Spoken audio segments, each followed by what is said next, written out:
How's it going, everybody? My name is the T-Dex, and a genre of music is going to make me lose my mind. Ever since I was little, I've been obsessed with music. I swear to God, my mom plays the piano. She was playing the piano when I came out the womb. I mean, something crazy like that would have to explain how much I love music, because I love music. My mom has told me stories of how when it was just a wee little lad, a 2-year-old little baby Dexter, she was playing songs out of her iPod, and I was sitting in the grass keeping time with it. There's a video of it.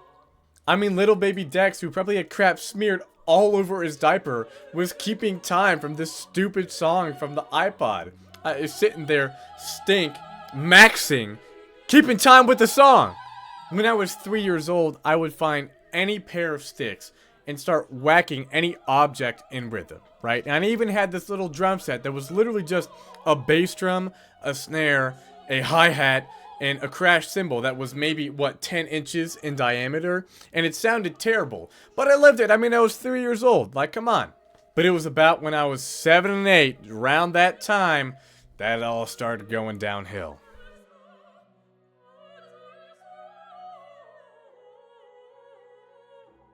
Hold on! Before we go any further, I just wanted to say that this is something new that I wanted to start doing alongside of my Instagram account, which of course you'll be able to find below. I can't make any promises, but all I'll say is that some positive interactions such as liking or sharing or hitting that dumb, stupid red bubble, because I hate saying subscribe. I hate the word. I don't hate asking you to subscribe.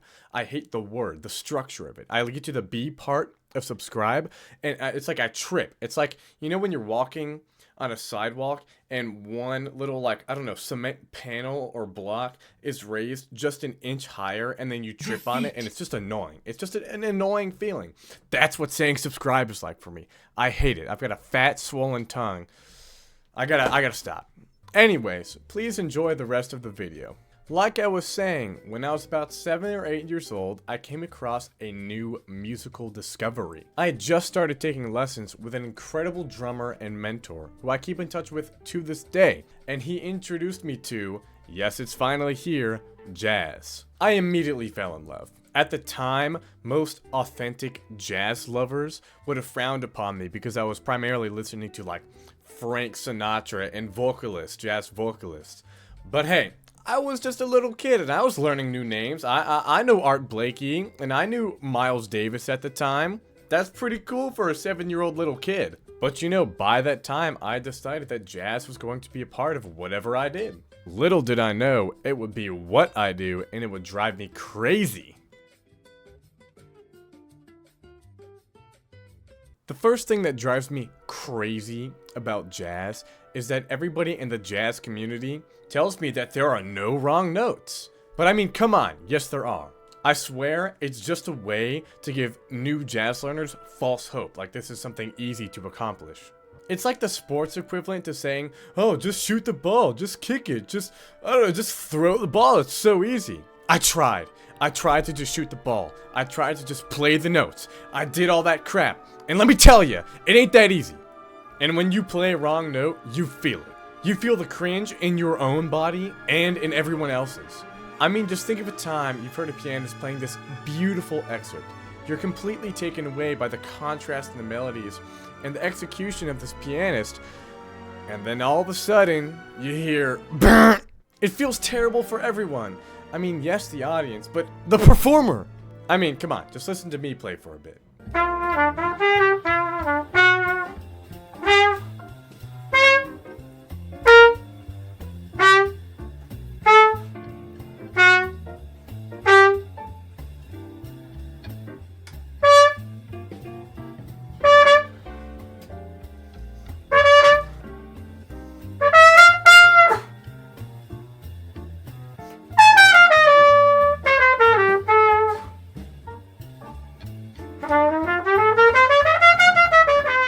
What feels even worse is when you finally start learning a few things, right? You've got all of your major scales down, you understand the structure of blues scales, you maybe have a brief understanding, a small idea of modal stuff, but you know, you've been practicing it, you've been going through it, it's still building in your brain. And then you go to solo, you feel all confident, You have some ideas in your head that you want to execute, and then you go to execute them. Maybe it's a line, maybe you're just going up the scale, and then you go up the scale and burn, you don't hit any destination whatsoever. And yes, I understand the whole idea of saying there are no wrong notes in jazz is that you can take a wrong note and build off of it to make it sound like something that fits. Like, there's a whole world in jazz that completely revolves around playing outside, which means playing outside of the key or chord entirely. That being said, don't tell me that there are no wrong notes in jazz. Tell me how to make the wrong notes sound right.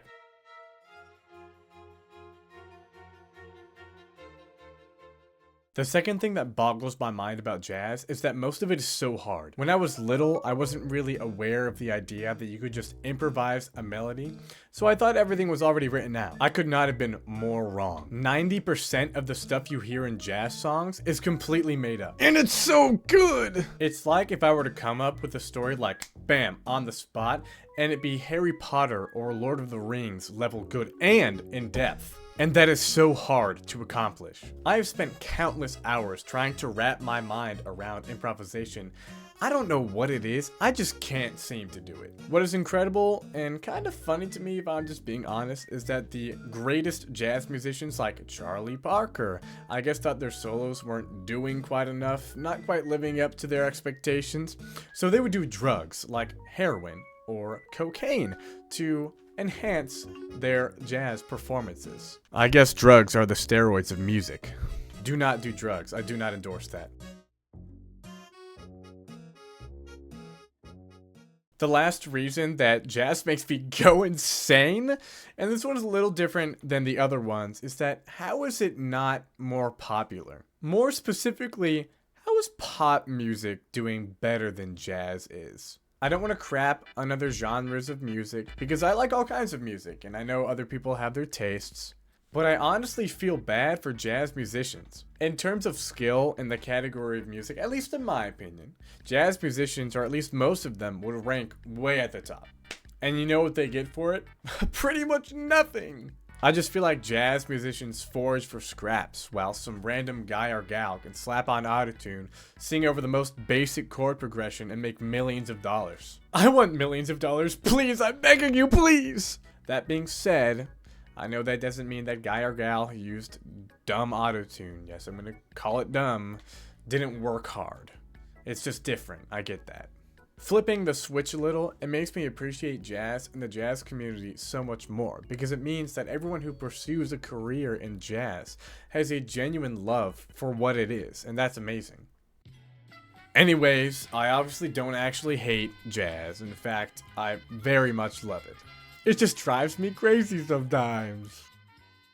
Thank you all for sticking around. I really hope you enjoyed. This is something that I love doing. I've always loved doing it. It's just not very consistent, which I know. But anyways, please tell me what you didn't like about this video, so when I continue making videos in the future, I can grow and learn. So thank you very much. Bye!